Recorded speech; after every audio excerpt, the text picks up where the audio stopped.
Ang ating speakers, ang kanyang sending church ay Bible Baptist Church.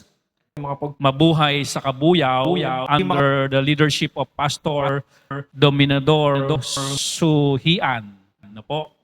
At Pastor, taga-Christ yung misis mo, ano? Christ Muntinlupa. No?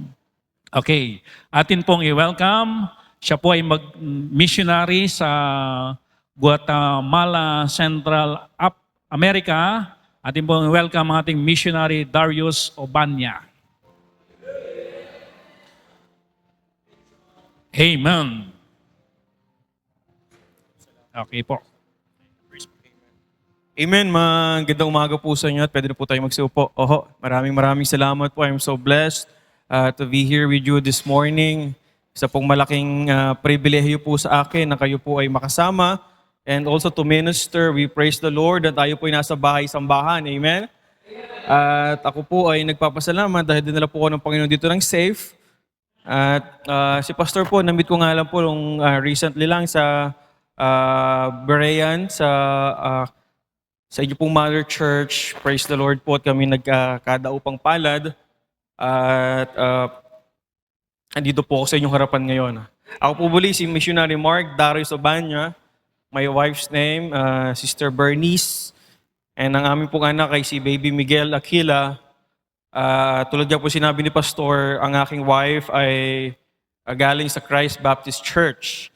So, meron kaming kaya ka rin kami naging magkakilala ni Pastor dahil if you know Sister Janice, na nakakapangasawa ng taga-Christ, Brother Mark Luke, na kung saan kaibigan ng aking asawa, doon din ako nag-aral ng Bible School sa Christ. At ako po ay naligtas sa edad na 20 anyos, 20 years old. Isa po akong dating manginginom. Sino po yung mga dating manginginom dito? Wala nga amin. I started drinking alcohol as young as 13 years old. Sino po yung mga dati naman ditong naninigarilyo? Ayun, meron pong isang umamin, dalawa na. O baka may humabol ba? Ako po yung nagsimulang manigarilyo as young as 11 years old at nagpatuloy po yung aking bisyo for around 8 years of my life until such time na na-realize ko na kailangan ko magbago ng buhay for the reason na hindi naman nga ako pabata, ako ay patanda. So, kung ako ay magkakaroon ng pamilya someday, sabi ko sa sarili ko, dapat maging maayos akong tao. Matino akong tao, hindi ako tambay. Mayroon dapat akong dulot sa lipunan. So, one of the thing na aking naisip para magkaroon na ako ng pagbabago is to look for a church.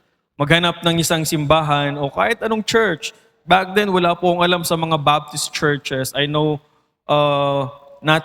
almost nothing about Christian churches. So sabi ko sa sarili ko, together with a friend of mine, sabi ko sa kanya, hanap tayo ng church basta walking distance from our barangay. Tapos kung anumang klaseng church yan, pumunta tayo ng first Sunday ng 2013. Alala ko yon, sinabi ko sa kanya yon habang nagiinuman kami ng bagong taon ng 2012. Sabi ko sa kanya, dapat unang linggo ng 2013, magsimba naman tayo para magkaroon ng dulot yung buhay natin. Wala naman tayong sahod, mga tambay. Maganda siguro, magkaroon tayo ng magawang matino sa buhay. So, biyaya ng Panginoon, dumating yung unang linggo ng 2013, nang kami ay naglakad-lakad sa aming barangay, umaga ng linggo, nakahanap po kami ng isang simbahan. Purihin po ang Panginoon, ang unang po naming nasumpungan ng Bible Baptist Church of Mabuhay, Kabuyaw, Laguna, na kung saan ito po ang aking kinabibilangang gawain ngayon under my sending pastor, Pastor Dominador Suhian. Walk-in po kami sa church, no one invited us. Para po sa aming mga tambay, ang tawag namin doon, trip lang. Kumbaga, ano ba yung meron dito? Ano ba yung makukuha natin dito? Kumbaga, wala naman kami expectation, out of curiosity lang. Ano ba yung meron dito? Trip natin, punta tayo dito. By the grace of God, the gospel is being preached. At ako po ay naligtas. Then after a month, I followed the Lord in water baptism dahil sabi ko, ayoko na maging tambay, ayoko na ginagamit ng mundo ang aking buhay. I want to be profitable in the ministry. So ako ay sumunod sa tubig ng bautismo. Then after a year, that's the time I fully surrendered my life to the Lord. I remember as I pray to God, sa isang youth conference, nag-forward ako. Ang lakas ng kabog ng dibdib ko, I'm crying, naghahalo na yung luha at uhog sa aking pag-iyak. I'm praying to God, Lord, here am I, use me. Here am I, use me. That was 2015. At yun din yung time na ako ay nag-enroll sa Muntinlupa, sa Christ Baptist Bible College under the ministry of Christ Baptist Church under Pastor Jose Conway.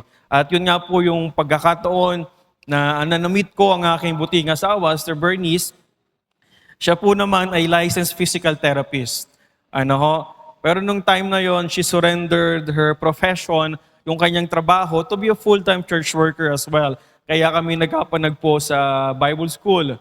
Then, praise the Lord, recently lang, kakapasa niya lang po sa LET, kanyang board exam. Praise the Lord, hindi lang siya ngayon PT, licensed PT, kundi licensed teacher na din. All by the grace of God. Now, nagtagpo kami ng Panginoon sa Bible School. Biyaya ng Panginoon, hindi lamang mata ang nagkapanagpo sa amin, pati po ang aming damdamin. Pati po ang higit po sa lahat, pati po ang aming panawagan. Praise the Lord for the calling God has given us. Ang aking calling po to Guatemala started with a missionary. Parang ganito lamang po, nagde-deputize, going to churches, ministering to churches, preaching the Word of God. I can remember evening service sa aming gawain, dumating po ang isang missionary named Aaron 14. Siya po yung isa ding missionary going to Guatemala. Back then, ako po ay isa ng church worker for 9 years. So I've been praying to God, Lord, ano pa po yung gusto mong ipagawa sa akin? Ano pa po yung gusto mong ipa-reach sa akin, sa aking ministry? If you are to call me to be a pastor, local or foreign, here am I, send me. I'm praying to God, Lord, enlarge my coast. I want to step out of my comfort zone. So every time na may missionary pong nag-visit sa aming church, nananalangin ako na, Lord, kung tatawagin mo po ako sa bansang yan, I am more than willing to go. And naging maliwanag po ang sagot ng Panginoon. Naalala ko, I'm not even praying for Guatemala before. Kasi hindi ko nga alam yung Guatemala eh. Ang pinagpe-pray ko pong lugar, 4 before. Una, Kabuyaw kasi taga-Kabuyaw ako. Pangalawa, Calamba kasi katabi ng Kabuyaw, malapit sa home church. Pangatlo, Isabela, North kasi taga dun yung mga relatives ko. Then, kung foreign, I'm praying for Israel. Pero naging maliwanag ang sagot ng Panginoon. He gave me the calling to Guatemala. Ang naging choice ko lamang, yes or no. Then I answered to the Lord as I prayed to Him, Lord, here am I, send me to this country. Because if you were to study about Guatemala, ang Guatemala po, very much like the Philippines. They were once colonized by Spain. Kamukha po natin sila. Marami tayong pagkakapareha sa relihiyon, major religion. They are in majority, above 50% Catholics. So, ayun po yung maganda naman na meron tayong kalayaan to share the gospel without restriction, without any hindrances. And since na-colonize ng Spain ang Guatemala, ang kanilang main language ay Spanish. Tayo din Pilipinas, na-colonize tayo ng Spain. So marami tayong pagkakapareha. Sila inclined din to their beliefs sa kanilang superstitions, kanilang tradition. At nakakalungkot, ang lokasyon po ng Guatemala, baba lamang po ng Mexico, kaya siya Central America. So kung baba lamang ng Mexico yung Guatemala, you can just imagine gaanong kadaling pumasok yung mga droga. Ang Guatemala po, sila ay sikat sa pagiging illegal immigrant. Because Guatemalans themselves, they do not like to live in their own country kasi wala namang trabaho. Mahirap ang trabaho, puro na droga, puro krimen. So, gusto nila umalis ng kanilang bansa to live to other country like US, like Canada. Ayun ang kanilang mga gusto. Pero mga illegal immigrants sila. Sila po yung pinapa-deport ni Trump. So, Guatemala, they are struggling against drugs. Nakakalungkot kasi yung mga drug lords na nakabase sa Guatemala, sila mismo yung nagluluklok ng mga politiko. Under ng payroll ng mga drug lords, yung mga politicians. So they are so corrupt, kaya walang pag-unlad yung bansang Guatemala. They are untouchable, yung mga drug lords. Meron silang sariling community. They are untouchable. Sa community na yon, sila yung ruler doon, sila yung higit sa batas. And because of drugs, they are struggling against extreme poverty, extremely high crime rate. If you were to travel as a tourist to Guatemala, they will tell you to reconsider your location or yung pupuntahan mo kasi nga highly dangerous yung bansang Guatemala pagdating sa mga krimen patungkol especially sa mga tourists. I remember Missionary Aaron 14, yung nag-mission trip siya doon just last year for 3 months. Meron po siyang baon na $1,000. $1,000. Pagbaba niya po ng Guatemala, wala pa pong ilang linggo na nakawan na siya ng $800. Ganun pong katotoo ang taas ng kriminalidad sa Guatemala. Alam niyo po, bukod sa pagiging mataas na kriminalidad, since they are free pagdating sa kanilang religion, meron po silang mga iba't ibang false preachers and teachers of the gospel. Kung meron po tayong Kibuloy, na merong malaking gawain sa Mindanao, sa Davao, meron din po sa Guatemala. Ang pangalan po nito, Cash Luna. Pangalan pa lang pera na. Ang ganda ng pangalan, Cash. Talagang parang naka-destined na siya maging mayaman. Sino po itong taong ito? Isa siya sa pinakamayamang prosperity gospel preacher. He owns one of the biggest church, not just in Guatemala, not just in Central America, kundi one of the biggest church in the world. Can you just imagine, ang Guatemala ay third world country, pero andun po yung isa sa pinakamayamang false preacher. He is preaching false gospel, false Christ, false biblical principles. Patuloy lang siyang yumayaman, yung mga tao, patuloy na humihirap, wala namang nakukuhang spiritualidad o kaligtasan mula sa salita ng Diyos. That's why they need the preaching of the gospel of Jesus Christ. They need more preachers who will tell them about the true Christ of the Bible. So please do pray for us. It is our faith to go to our mission field this year. By all means and at all costs, we are praying and planning na kung lolobin ng Panginoon, makapunta kahit ako lang, basta ngayong taon, makapunta at makapagsimula ng gawain po sa Guatemala. Wala po akong kakilala sa Guatemala. I have no relatives in Guatemala. In fact, alam niyo po, walang embassy ang Guatemala sa Pilipinas. Bakit po? Kasi wala naman pong OFW na pumupunta ng Guatemala. Ang bilang po ng Pilipino doon, mabibilang mo sa daliri mo sa kamay. Kaya po may mga Pilipino lamang doon, it's either nakapag-asawa, o mostly that's the case, nakapag-asawa sila ng Guatemalan at tumira doon. Pero wala pong Pilipino pumupunta doon para magtrabaho. Kaya wala pong embassy ang Guatemala sa Philippines. Ayun naman po yung ating struggle kasi mahirap mag-asikaso ng papeles. You have to go to other country na mayroong Guatemalan embassy para lamang magproseso ng visa. Pero naniniwala po tayo sa Panginoon. For with God, nothing shall be impossible. In His perfect will and time, I do believe makakapunta kami sa aming mission field. So please do pray for us. Mga kapatid, it is my goal to encourage churches and Christians to be more immersed, to be fully surrendered when it comes to mission. As a missionary, alam niyo po siguro, you know na when we deputize, we are looking for partners, for prayer partners, and financial partners. As a deputizing missionary, I do believe raising our support should be the list of our concern because God will provide in His perfect time. Kaya po ako nagde-deputize to encourage Christians. Baka po isa po dito tawagin ng Panginoon sa isang mission field. I do not know. We need more laborers in Guatemala. Baka tawagin ka din ng Panginoon sa Central America. Did you know in Brazil wala pang Filipino missionary? In Colombia, isa pa lang. In Chile, nakita ko dyan yung prayer card nung isang missionary. Isa pa lang po sila doon. Sa Belize, Central America din po yun, nung isa pa lang.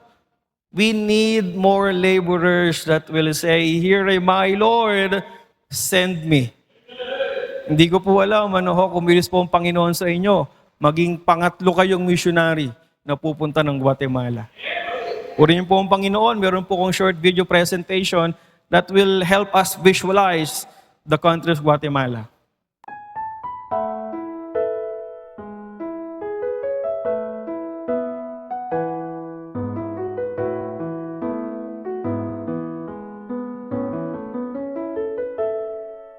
As sunlight slowly fades away and dark begins to mark the end of day, there is still much work to do as the world cries out to you. Will you hear their call and tell them Jesus saves? Go now and tell all the nations, proclaiming our word. There's an open door for witness to a world that's never heard. Our time on earth is fleeting, yet the world remains untold. Who will go? How will they hear? Go now and reach the world. Paano yung mga kaluluwa na hindi pa nakakarinig ng kaligtasan? Ang daming kaluluwang pumupunta sa impyerno araw-araw, even this very minute, even this very hour, when you are enjoying your sins, while you are enjoying your comfort here at the church, ang daming kaluluwang pumupunta sa impyerno. Yet none here can say, "Lord, here am I, send me. Lord, here am I, use me." Go now and tell all the nations, proclaiming out His word. There's an open door for witness to a world that's never heard. Our time on earth is fleeting, yet the world remains untold. Who will go? How will they hear? Go now and reach the world.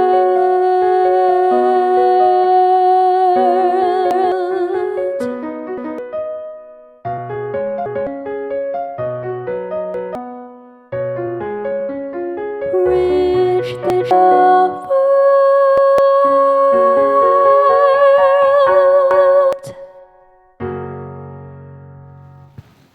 Napansin niyo po dun sa video, mga kapatid, yung rebultong naninigarilyo, sinisindihan siya ng, sigarilyo, Marlboro tuloy sasabihin ko.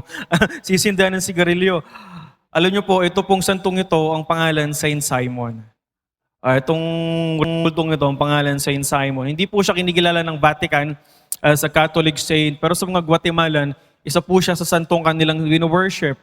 And if you will be asking, bakit sila nag-offer o nagsisindi ng sigarilyo sa rebultong ito?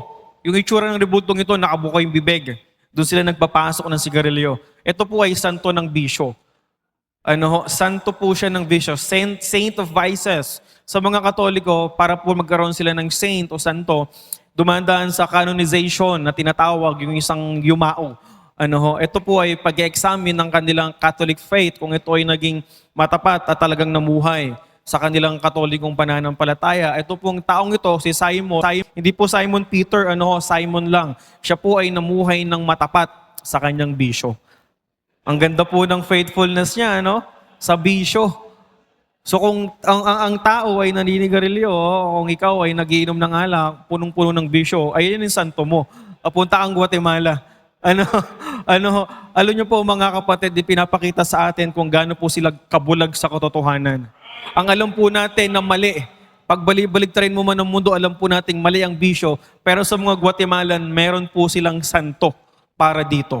Ipinapakita po sa atin yung kanilang great need for the gospel. They are so burdened sa kanilang, because of their sin, because of the lies of the faithfulness of the world, kaya kailangan po nila ng preaching of the Word of God. Preaching about Jesus Christ, the light of the world. So please do pray for us, no, by your family, and go with us. Baka may sumama po sa akin. Purihin po ang Panginoon. Please do open your Bible sa John chapter 4. John chapter 4, pwede po tayong tumayo. Kaya pa po ng ating mga tuhod. Stretchings po tayo. Para hindi po tayo makatulog. John chapter 4, verses 34 to 35. Ayan lamang yung magiging key text po natin. Pero marami po tayong babasahing verses later on. The Bible says, ayun na po ba? Say amen. Basahin po natin sabay-sabay. Ready, begin. Jesus said unto them, my meat is to do the will of him that sent me, and to finish his work. Say not ye, there are yet 4 months, and then cometh harvest. Behold, I say unto you, lift up your eyes, and look on the fields, for they are white already to harvest. The title of our message, from the verse itself, finish his work. Finish his work. Let's pray. Heavenly Father, Lord, purihin po kayo, Ama, sa umagang ito. Salamat sa pribilehyo na kami po ay makapagpuri, makapagtaas ng aming pagsamba, maging makapag-aral ng inyong salita, Panginoon, na may kalayaan. Salamat, Panginoon, kami po ay nasandito ngayon sa bahay-sambahan. Dalangin po namin, Lord, na kayo pong kumilos sa aming puso, sa aming isipan. Waksiin niyo po, Panginoon, ang mga gawa ng kalaban na maalis ang aming atensyon. Kami magkaroon ng distraction, Panginoon, sa pakikinig sa iyong salita. Dalangin po namin, Lord, na kayo lamang po ang maitaas. Ang pangalan ng Panginoong Yesus lamang ang ma-lift up, Panginoon, at patawad niyo po sa aming mga pagkukulang at pagkakasala. Maging ako, Panginoon, bilang inyong tagapagsalita sa umagang ito. Gamitin niyo po ako, Panginoon, enable me, dahil alam ko, Panginoon, na kung wala po kayo sa aking buhay, wala po ako magagawa. Salamat po, Panginoon. In Jesus' name we pray. Amen. Mari na po tayo magsiyo po. Once again, the title is Finish His Work. Before we begin, I want you to go back on John chapter 4, verse 4. Verse 4, I just want you to look on something. Basahin ko po muna simula sa verse 1. The Bible says, when therefore the Lord knew how the Pharisees had heard that Jesus made and baptized more disciples than John, though Jesus himself baptized not but his disciples, he left Judea and departed again into Galilee. Verse 4, I want you to notice this. He must needs go through Samaria. Those words, he must needs go. Ayan po mga kapatid, will summarize a mission work. He speaks of someone. There should always be someone who must go. Have you noticed this, that the Great Commission, yung pangangaral ng Ebanghelyo ay pinagkatiwala po sa atin. Hindi sa mga hayop, not even to angels, but entrusted to us. He speaks of someone. The word must, it speaks of urgency. Time is of the essence. If you have noticed, mga kapatid, we are against time. We are in race against time. Hindi po natin maibabalik ang oras. Ang bawat kaluluwa pong yumayao ng walang Kristo, yung oras na sana ibahagi sa kanila ang Ebanghelyo, hindi po yan na ibabalik. It speaks of the urgency, the need, he must need. It speaks of necessity, the vast need for the gospel, the vastness of the field. The Bible says, the field is the world. Alam niyo po mga kapatid, I believe dalawang klase lamang ang tao sa mundo. If you are saved, if you are a Christian this morning, you are a missionary. You should be a missionary. That's why we go and preach the gospel to every creature. If you are not saved this morning, if you are not sure of your eternal life, your heart is a mission filled. Ikaw ay isa sa dapat i-reach out. Ikaw ay isa sa dapat pangaralan ng Ebanghelyo. He must need go. This is the command. Go. Mga kapatid, when we talk about the Great Commission, I do believe you have heard of this preaching many times over that the Great Commission is a command. Hindi po ito request ng Panginoon. Hindi po ito pakiusap ng Panginoon sa church o sa mga Kristiyano. Hindi po nagsabi ang Panginoon na please, go. No, He simply says, go. It's a command that if you're a Christian this morning, you must obey. We must all obey the command of the Lord Jesus Christ to go. Alam niyo po mga kapatid, if you are not sharing the gospel, wag mong isipin na hindi ka nagkakamali o nagkakasala. The Bible says, kung alam mo na tama at dapat ginagawa ang isang bagay, pero do it not, to him it is sin. If you will not share the gospel and you know that you are saved, you are committing sin. Alam niyo po mga kapatid, it's a privilege to share the gospel. Amen? It's a privilege to knock on doors and to give tracts and to be a witness for someone. Alam niyo po kung bakit pribilehiyo ang pangangaral ng Ebanghelyo? Tanungin po natin yung sarili po natin, sino ba ako? Para magdala ng pangalan ni Kristo sa mga kaluluwang nangangailangan. Sino po ba ako? Am I worthy to share the gospel? Am I worthy to carry the name of the Lord Jesus Christ? We are sinners. We are only sinners saved by grace. We are nothing but filthy rags in front of a righteous God. Wala po tayo sa harap ng Diyos. So who are we to say na hindi ko na gagawin yung Great Commission? Who are we to say na marami akong ibang ginagawang mas mahalaga kaysa sa pangangaral ng Ebanghelyo? Mga kapatid, there's no greater work for you to do but to share the gospel. To make your life count, share the gospel. To make your life count for Christ, give them the gospel. Go and share the gospel to every creature. Alam niyo po, pag-akyat po natin sa langit, meron po tayong 5 crowns. Meron po tayong specific crown for faithful soul winners. The crown of rejoicing. If you have noticed, mga kapatid, merong specific reward for this very specific ministry. Soul winning.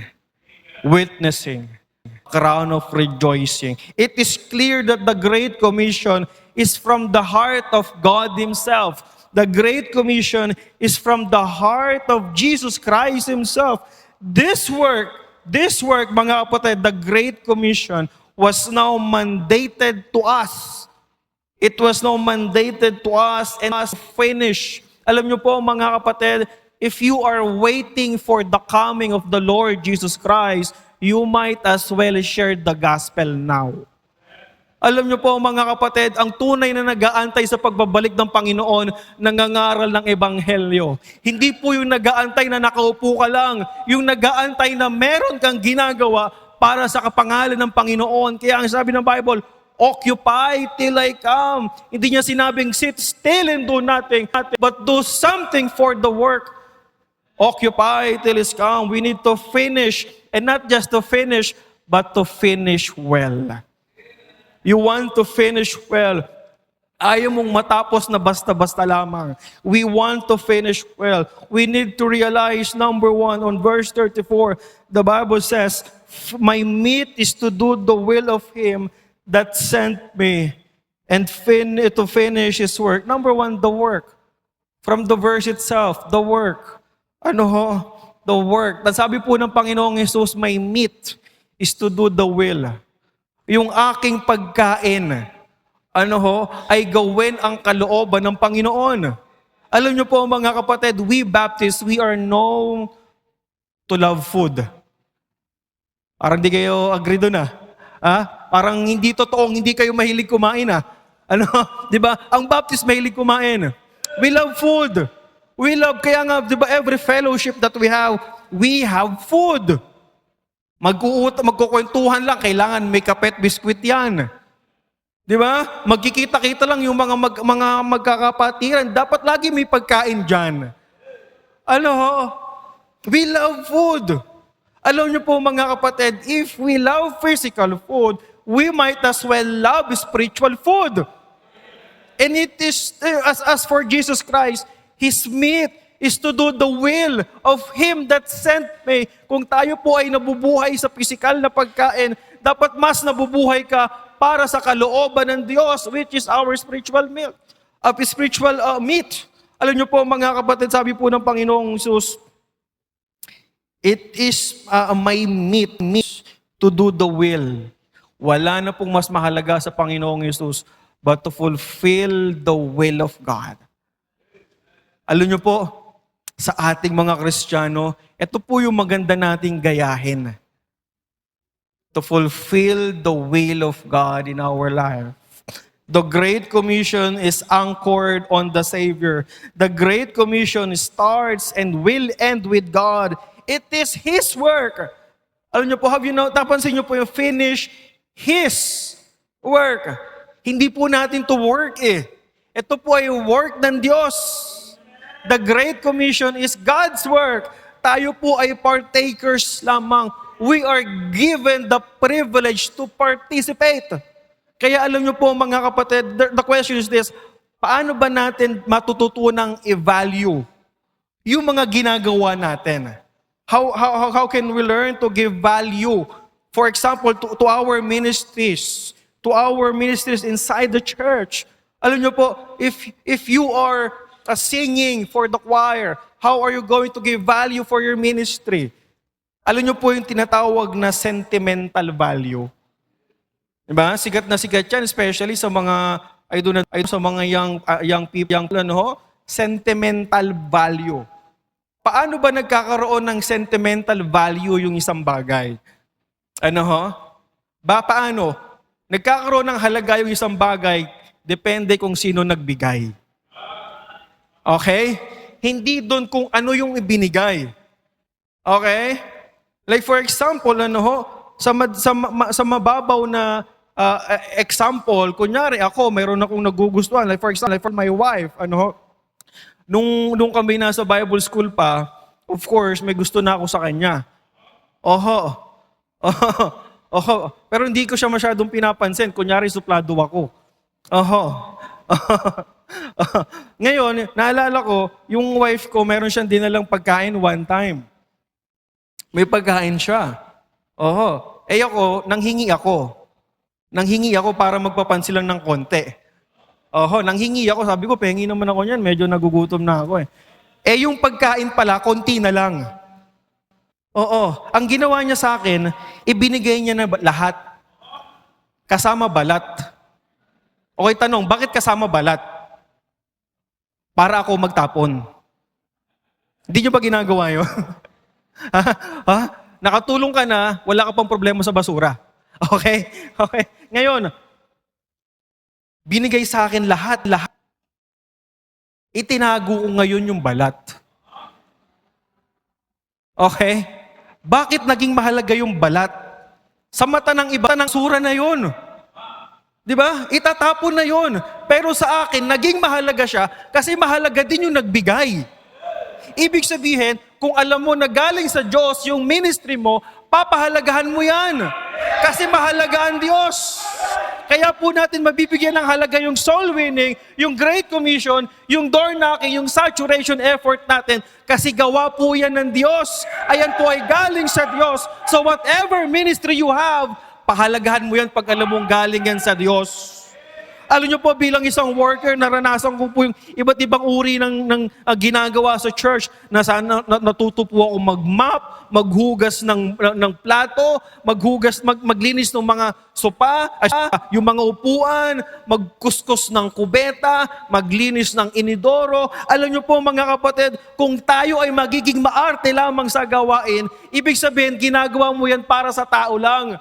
Kung ikaw ay magbibigay ng halaga sa ginagawa mo, hindi mo isipin na ito lang yung ginagawa ko eh. Ito lang yung ministry ko. Naniniwala po ako, walang maliit na ministry sa harap ng Diyos. Kung alam mong galing yan sa Diyos, mahalaga yan, malaking bagay yan. I do believe as the body of Christ, if you are part of this church, you should have your own function. Kung ikaw ay parte ng katawang ito, meron kang function, meron kang halaga, meron kang dapat ginagawa. Alam niyo po mga kapatid, walang parte ng katawan nating walang kwenta. Tama ho? Walang parte ng katawan po nating walang silbi. Kung ikaw ay parte ng isang katawan, gaano mang kaliit yan, meron kang dapat magagawa. Meron kang halaga. Okay? Pansinin nyo, yung buhok sa ilong. Oh. Di ba? Maliit. Hindi nakikita. Maliban na lang pag lumabas na. Di ba? Pero malaki yung function. Yung mga kilay na madalas nyong inaahit. Malaki yung tulong yan sa mata. Yung pilik mata na mga maililiit na hibla sa mata na inyong kinacurl pa. Malaki po yung function yan. Ano ho? Alam niyo po, anumang liit ng parte ng katawan ng tao, meron niyang dahilan kung bakit nilagay yan ng Diyos. Ibig sabihin, kung parte ka ng gawain ito, may dahilan kung bakit ka nilagay ng Diyos dito. Kasi dapat meron kang ginagawa at meron kang gagawin. Ano ho? At naniniwala ako, if you are part of a church, you are saved. Ang lahat po nating ginagawa, nangangaral ang Ebanghelyo. The Bible is clear, the command of God is clear, mga kapatid. On Matthew chapter 28, I want you to notice two things. Starting from verse 18, Matthew chapter 28, verse 18. Before Jesus Christ gave the Great Commission, ang sabi niya, all power was given unto me in heaven and in earth. Sa kanya binitawan yung Great Commission, go, Tapos yung last phrase sa verse 20, sabi ng Panginoon, for I am with you always. Alam niyo po mga kapatid, I've noticed two things from that verse. And I do believe na dapat po nating paniwalaan. Una, yung power of God. In fulfilling the Great Commission, we need to believe in the power of God. In sharing the gospel, you need to rely on the power of God. In supporting missionaries, you need to rely on the power of God. Alam niyo po mga kapatid, bilang isang Kristiyano, naalala ko dati nung 1-year-old Christian po ako, isa po akong mahiyaing tao. Hindi lamang po lalta sa ngayon kasi medyo makapal na po yung mukha ko eh. Pero dati yung isang taong Kristiyano po ako, hindi ko po kayang humarap sa mga tao. Hindi ko po kayang humarap. Kaya pagdating po sa soul winning, sumasama po ako. Pero ang ginagawa ko, tagabigay ako ng tracts. Okay? Ang ginagawa ko po, ganito, magbibigay ako ng tracts, then I will ask yung tao na yan, pwede po bang mag-share ng Bible kahit saglit lang? Pag pumayag siya, tatawag ako ng kasama. Ang tawag doon, nice assist. Nice assist. Ipinasa mo. Then I realize, hindi dapat ganito. Hindi lang dapat ako makontento sa tagapasa lamang ng gawain. Dapat matutuwa akong mag-share mismo sa sarili ko. Then I read this verse, sabi ng Bible, all power was given unto me.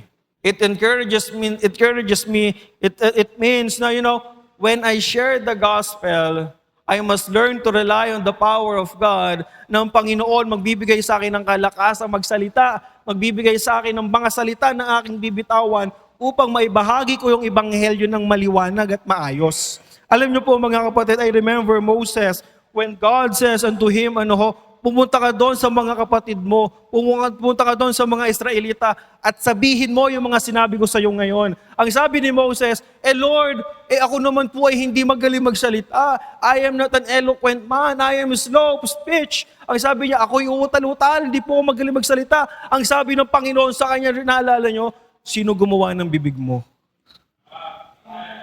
Amen. Sino gumawa ng bibig mo? So next time na sasabihin mong hindi mo kaya mag-share ng gospel, bumalik ka sa Bible at alalahanin mo, God is the one who empowers. God who is the one who enables. And I do believe, if you are saved, you can share the gospel. Not only the power, but the presence. Sabi po ng Bible, go ye therefore and teach all nations, baptizing them in the name of the Father, and of the Son, and of the Holy Spirit, teaching them to observe all things whatsoever I have commanded you, and lo, I am with you always. Bumili po ako ng Bible nung first year ko as a Christian, as a gift for myself. Tapos isinulat ko po sa first page ng Bible ko yung verse na yan, I am with you always. Para every time na binubuksan ko yung Bible ko, para mag-share ng gospel, maaalala ko na kasama ko ang Diyos. Alam niyo po mga kapatid, as missionaries, we are going to our mission field not because we rely on ourselves, not because we can, but God can. Alam niyo po kaya kami pupunta ng Guatemala kasi naniniwala kami, kasama po namin ng Diyos pagpunta po namin doon. It's dangerous, it's a very dangerous country, but we believe in God's power and presence na pagkasama namin ng Diyos, lahat po maayos. Alam niyo po mga kapatid, as a missionary, na magpapalaki ng isang anak sa isang bansang hindi maayos, delikado. Alam niyo po mga kapatid, I want the best for my family. As much as possible, I want my son to grow here in the Philippines kasi alam ko mas safe dito, andito yung kamag-anak namin. But we are called to go in Guatemala and we believe na pag kami ay nagpunta ng Guatemala, andun kami sa pinaka-safe na lugar sa mundo kasi ayun yung kalooban ng Diyos para sa amin. The work, number 2, verse 35, the Bible says, "Say not ye, there are yet 4 months, and then cometh harvest. Behold, I say unto you, lift up your eyes, and look on the fields, for they are white, already to harvest." Number 2, the witnesses. Alam niyo po, ang sabi ng Panginoon dito, sabi dito, say not yet, there are yet 4 months. Huwag niyong sabihin na meron pang 4 na buwan bago tayo mag-harvest. Sabi ng Panginoong Yesus, look on the fields, lift up your eyes. Lift up your eyes. It means, mga kapatid, adjust your focus. Ayusin mo kung saan ka nakatingin. Itingin mo, itingala mo ang mga mata mo kung saan ka dapat nakatingin. The Bible says, set your affection on things above. I do believe, mga kapatid, alam mo, pag tumitingin ka sa tao at hindi mo makita yung compassion, wala kang maramdamang compassion, it's because tumingin ka sa kanila without looking with the eyes of Jesus. Yung mata natin, minsan we are so full and clouded with worldliness and sinful things and selfishness na pag tumitingin tayo sa iba, hindi natin makita na isang kaluluwa na nangangailangan ng pangangaral ng Ebanghelyo. Minsan nakikita lang natin sa mga tao, iba't ibang uri ng tao. We might look at someone na meron siyang lahat. We might look at someone na mayamang tao, mataas ng tao. Sa kabilang parte, meron kang makikitang tao na mahirap, na walang mga damit, walang kinakain. Ang makikita mo sa kanila, mga kapatid, yung mga physical na bagay lang, material na bagay lang. But if you will look at them with the eyes of Jesus, you will see their great need for the gospel. Mayaman man yan o mahirap man yan, pag walang Kristo yan, pareha silang nangangailangan ng mga ngaral ng Ebanghelyo. The witnesses, mga kapatid, you know, one of the problem sa mga witnesses sa panahon po natin, lack of focus. Lack of focus. Saan po ba nakafocus ang ating tingin? Saan pa your vision will dictate your direction. Kung saan ka nakatingin, doon ka pupunta. Kung ikaw ay nakatingin sa kamunduhan, nakatuon sa kamunduhan, all we think about is our money, how to grow our business, how to have more money, how to get promoted, how to get a better job, how to have a better life. Mga kapatid, we are only looking on things, on yung mga material na bagay at nakahawakan lamang. But the Bible is clear, wag po nating tignan yung mga material na bagay, but look on spiritual things. Alam niyo po, yung mga blessing na yan, kayang ibigay ng Diyos yan eh. Kung uunahin natin siya. Alam niyo po, nakakapagod yun. Yung ikaw yung magsusumikap para maabot yun. Nakakapagod po yan. Nakaka-burn out, nakaka-drain ng energy. Kaya po yung mga Kristiyanong out of focus, laging pagod yan. Kasi they are trying their best, they are giving their all sa mga ganyang bagay sa kamunduhan. Napapagod sila pero hindi nila naabot yung gusto nilang marating. Hanggang mapapansin mo na lang, hindi na mag-church. Lumiliban na sa gawain. Yung mga previous ministries na kanyang ina-attendan, hindi na rin siya nakakasama. You know, in our church, I used to be a youth director, a youth leader in our church. For 5 years, I have witnessed young people na nanghingi ng panalangin. Pag-pray nyo po na sana makagraduate po ako ng high school or ng senior high. Pinagkaloob ng Panginoon, nakagraduate. Ngayon, ngayon nanawa po makakuha ng magandang kurso sa kolehiyo. Pinag-pray, binigay ng Panginoon, nagkaroon ng magandang course, magandang eskwelahan. Nung nakatapos na, alam niyo po, unti-unti nakakalungkot, nawawala na sa church. Nawawala na sa focus sa Panginoon. Nawawala na yung atensyon sa mas mahalaga. Alam niyo po, the problem in our time, kaya ito lamang po the deception of Satan. Listen to this. Hindi niya na masyadong ibinibigay yung maliwanag na mali. Hindi na masyadong ibinibigay ni Satan yung good versus evil. Ang deception ni Satan ngayon, important things versus most important thing. Napapansin nyo yun? Important things. What are those things? Once again, I want to emphasize, mahalaga din to.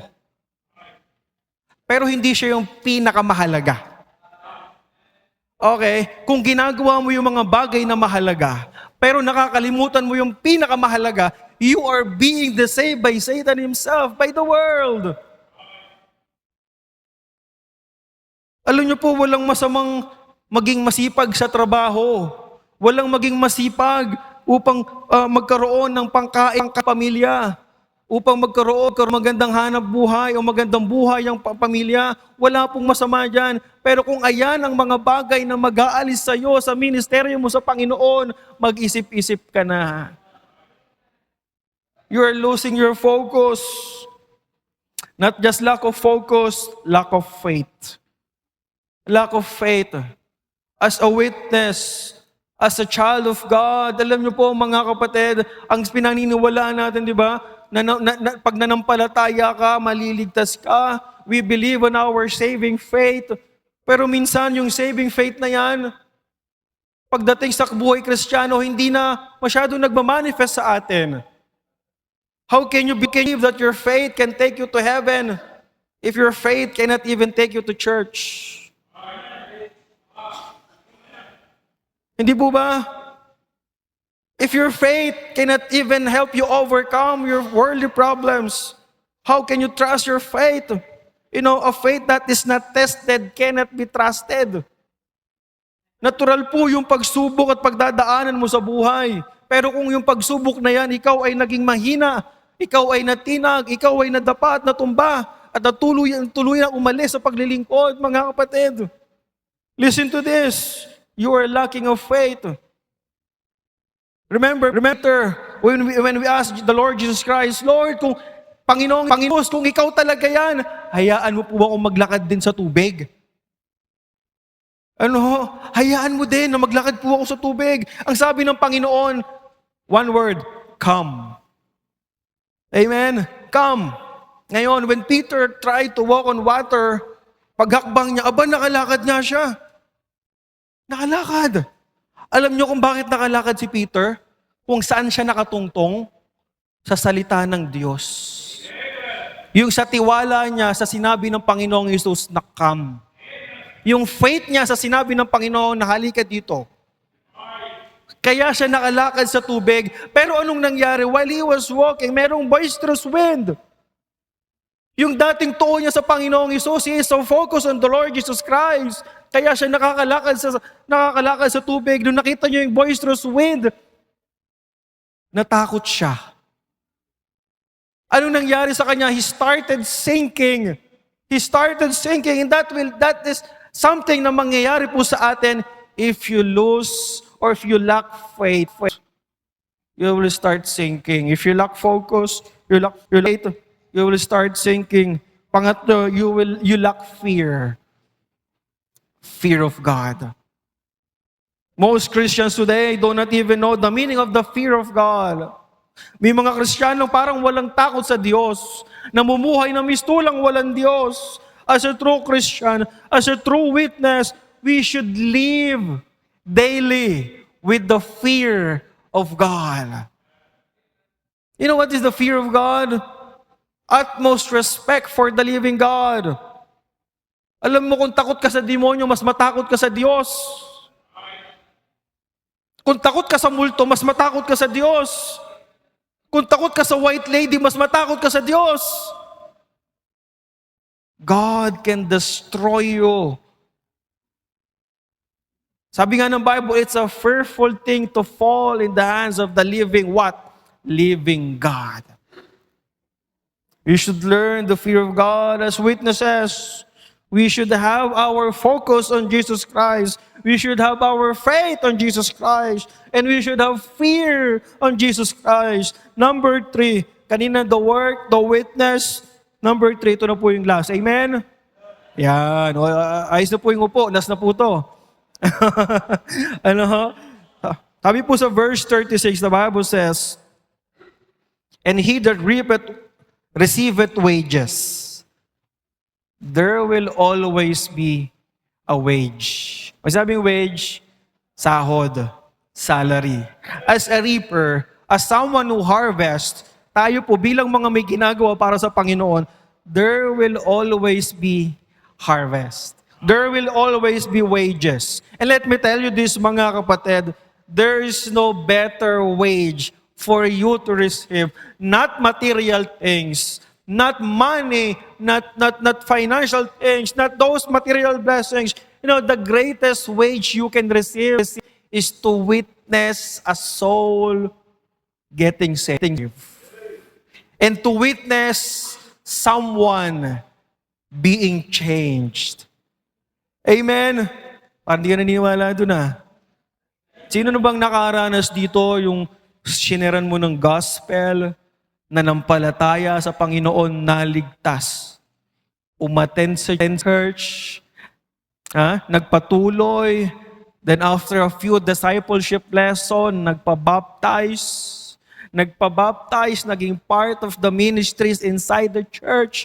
Yung dati na naka-rubber shoes lang, na nakamaong, na naka-t-shirt, magugulat ka, biglang naka-black shoes na, naka-slacks na, naka-necktie pa. Yung dating walang dalang Bible, ngayon may Bible na. Yung dating ang dala niya, yung binigay mo pang free na Bible, na Taglish, na Tag-English, ngayon magugulat ka, may sarili na siyang bili niya. Amen? Yung dating palamura, ngayon puro Bible verse na. Amen? Yung dating walang galang, ngayon nakikita mo, ubod na ng galang. Yung dating tamad, ngayon napakasipag na. Ayun po yung reward natin na ma-witness, na makita yung mga buhay ng tao nagbabago. Hindi sa sarili nating gawa, not because of us, but because of the power of God and His Word. Ayun po yung pinakamagandang reward na pwede po nating matanggap dito sa lupa, na magamit ka ng Panginoon upang mabago ang buhay ng ibang tao. Mga kapatid, we reap what we sow. Huwag kang mag-asam o mag-expect ng mga bagay na maganda kung hindi ka magtatanim ng maganda. Huwag kang mag-asam ng mangga kung ang itananim mo alatiris. We reap something. There is no better wages for us to see souls being saved, to see lives being changed, to witness God's power to save. Now, to our conclusion, amen? Diba? Tapos tayo Conclusion, I want you to go to Jeremiah chapter 8, verse 20. Jeremiah 8:20. I just want to emphasize this dahil I know you are so active in your soul winning, in saturation. You know, mga kapatid, I hope and pray na pagdating po sa saturation in soul winning, kung ano pong dami natin ngayon, ganun din po sana sa dami ng magso-soul winning. Jeremiah chapter 8 verse 20, the Bible says, the harvest is past, the summer is ended. Sabi ng mga tao, we are not saved.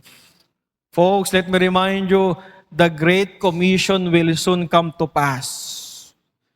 Ang oras po natin, tulad ng ating introduction kanina, mauubos at mauubos din. Ang oras mo nauubos, ang oras ng mga tao nauubos din. Dalawang bagay lamang po ito mga kapatid.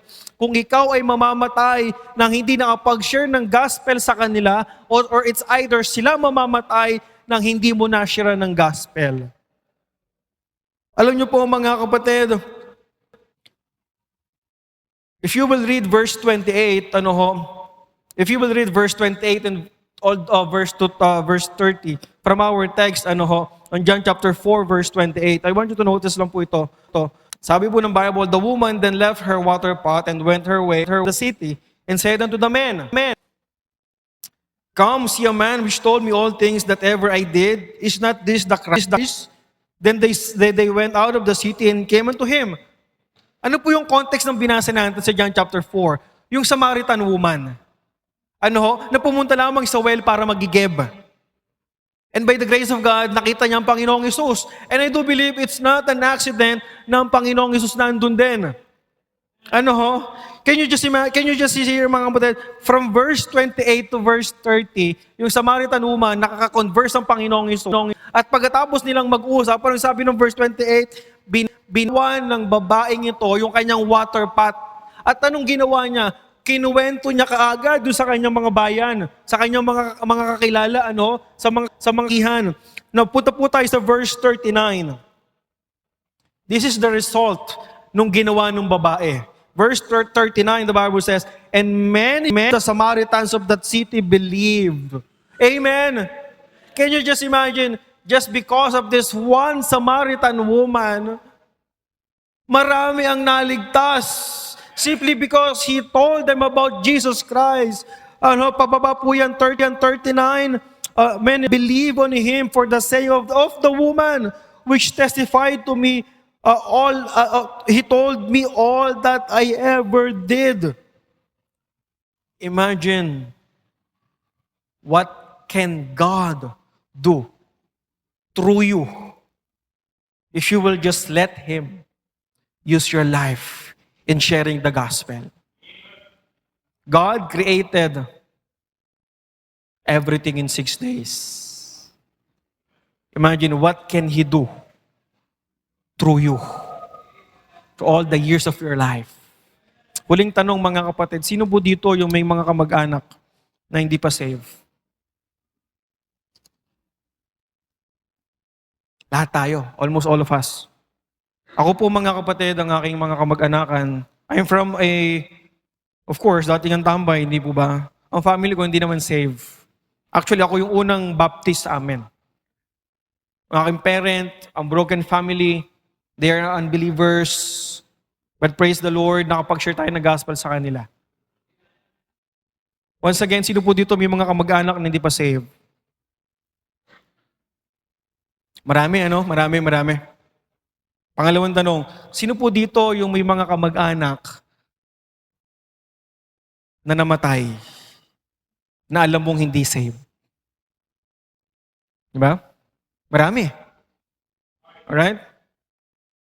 Nasaan kaya sila ngayon? They are not saved. Probably, namatay sila bago ka ma-convert. Okay? So probably there's a high chance they are now in hell, burning for all eternity. Okay? They are now burning in hell. Some of our relatives, kahit ako. And guess what? Did you know that they are shouting to you? They are shouting to you. Remember Lazarus and the rich man? When they died, Lazarus, saan napunta? Abraham's bosom. Yung rich man napunta ng hell. Sabi ng rich man kay Abraham, kung pwede po ba napapuntahin mo dito si Lazarus at mapatakan ng gapatak na tubig ang aking dila? Sabi ni Abraham, hindi pwede. Merong great gulf fix. Ngayon, sabi ng rich man, baka naman pwede mong mapadala si Lazarus doon sa bahay ng aking tatay, for I have 5 brethren. Did you know that those relatives who died without Christ, They are shouting to you the same thing. Go to your relatives. Share the gospel to them. They are shouting to you every day, alam mo na yung ebanghelyo, you are now saved. Go to them, share to them the gospel. Go to your mother, to your tito, to your tita, to your cousin, to your relatives. Go to them and share the gospel. They are shouting to you every day. Ano sabi yung rich man? Pupuntahin mo doon si Lazarus kasi ayokong mapunta sila dito. And they are shouting the same. Ayoko na mapunta sila dito, pumunta kayo sa kanila. Share the gospel to them. Folks, listen. We cannot waste time. Go and share to them the gospel now. At ayaw mo darating yung panahon ng araw, you will regret not giving them or telling them the gospel. Sa mga kaibigan mo, sa katrabaho mo, sa kaklase mo, sa kapitbahay mo, to someone special to you, even to your enemies. The Bible says, go. Preach to them the gospel. Tayo po tumayong lahat. Stand, let's pray. Heavenly Father, Lord, maraming salamat po sa paalala mula sa iyong salita. Thank you, Lord, for giving us the privilege to be used, Panginoon, sa inyong vineyard. Thank you, Lord, for saving our souls and giving us, Lord, this wonderful ministry na dalhin, Panginoon, ang inyong pangalan sa mga kaluluwang nangangailangan ng Ebanghelyo. Help us, Lord, this morning to see the great need, to see the harvest, Panginoon. It's plenteous. It's white already to harvest. Help us, Panginoon, to have the compassion, the conviction to go and to share to them the gospel. Help us, Panginoon, to overcome our fears, overcome those hindrances na maaaring bumalakit sa amin, and let the gospel have its free course. Tawad, Panginoon, sa aming mga pagkukulang at pagkakasala. Dalangin ko, Panginoon, wala pong ibang naitaas, kundi ang pangalan ng Panginoong Hesus. And I pray, Lord, na inyong mensahe ay kumilo sa bawat isa sa aming kalagitnaan. Kayo po ang mag-convict sa inyong mga anak sa umagang ito. And while we continue to pray, tatawagan ko po si Pastor.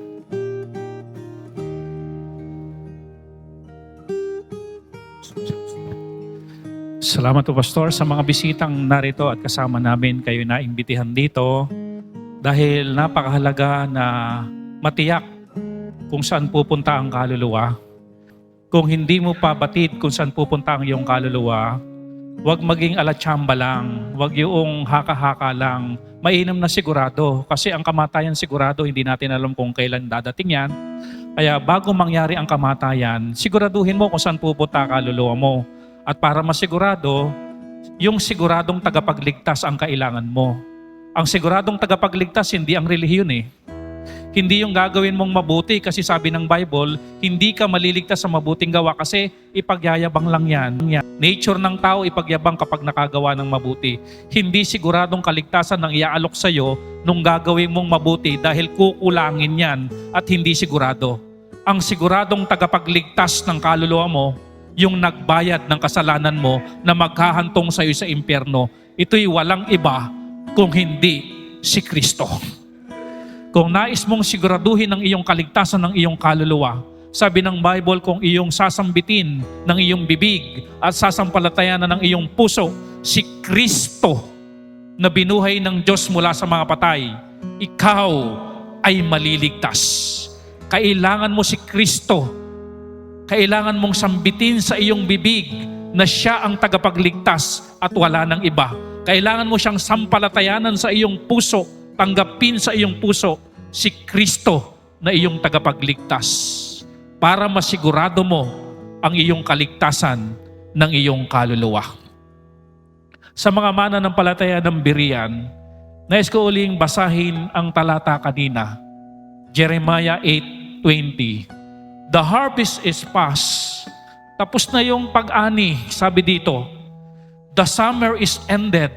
Yung mga palay na inani na ibilad na at tapos na rin ang summer. And we are not saved.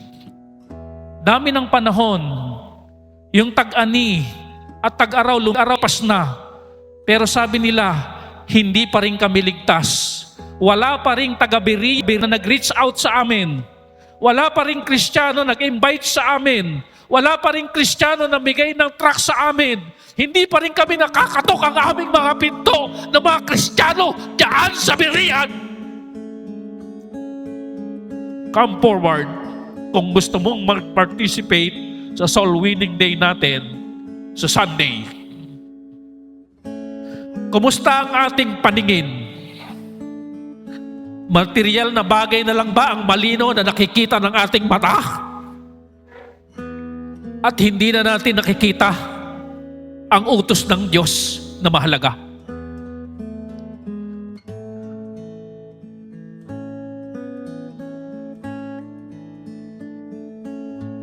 Summer is past. The harvest is past. The summer is ended. Pero hanggang ngayon, wala pa rin nag-share sa others. We are not saved. Ama naming Diyos, naniniwala kami sa inyong kapangyarihan. Naniniwala kami sa iyong presensya. Nasasamahan mo kami, gagabayan mo kami para mag-share ng gospel. At ang gospel na mahalagang ito ay kailangan ng mga tao dahil marami na ngayon nasa impyerno, ang kanilang hiling, puntahan namin yung mga mahal na nila sa buhay na wag ding mapunta sa impyerno dahil hindi magandang kalalagayan sa eternity na nasa impyerno. Kami alam namin, Panginoon, kami ligtas dahil kay Kristo. Kami ang may responsibilidad, nasa amin ang inyong task, nasa amin ang Great Commission to share the gospel of the Lord Jesus Christ. Pero Panginoon, kumustahin namin ang aming sarili. Gaano pa kabigat ang mensaheng ito na aming narinig? May dating pa ba ito sa amin? Pinapansin pa ba namin ito? Pinagpapahalagahan pa ba namin ito? O binabaliwala na lang namin? Masumpungan mo kami, Panginoon, na may bigat pa rin ito, pinagpapahalagahan at gagawin. Salamat po. I-bless niyo po ang bawat isa. In Jesus' name we pray. Amen.